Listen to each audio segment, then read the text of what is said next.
tro, at målet med lattercoaching var at skulle få klienten til at le. Men det er det ikke nødvendigvis. Målet er at opløse de spændinger, der er omkring det problem eller det ønske, som klienten kommer med til coaching. Hvad er det, der gør, at jeg synes, livet er spændende? Ja. Og jeg synes, det er så svært at formulere det, hvor jeg tænker... Jeg synes, noget af det, som er fantastisk at gå til lattercoaching med, det er ens formål med livet. Alt det, man har spænding på, og ofte er det relationer. Generelt så siger vi om lattercoaching, at det kan, det er tilladt at lege med smerten.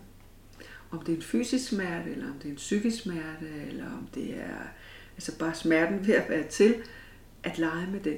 Uanset hvilken pine det er, så leger vi med det, og så bliver det lidt komisk. Har man et problem, jamen, så tager vi det ud, og så siger vi, hvad kan vi gøre med det? Kan vi lege med det? Hvad sker der, hvis vi lægger det der? Hvad hvis vi tramper på det? Og hvis det problemet er en relation, så kan det blive meget mærkværdigt, men vi bruger vores fantasi.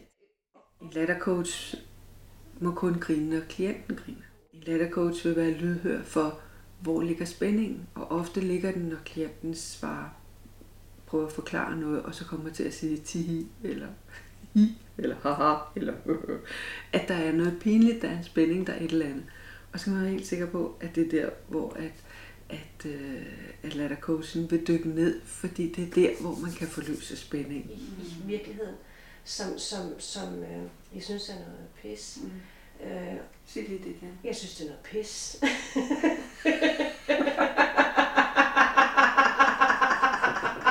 I virkeligheden behøver en lattercoach ikke at vide noget som helst om emnet.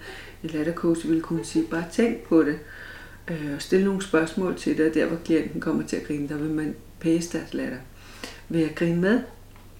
Og så vil der opstå sådan en situation, hvor man smitter hinanden med latter, og inden man får set sig om, så man sidder og griner i flere minutter af det her.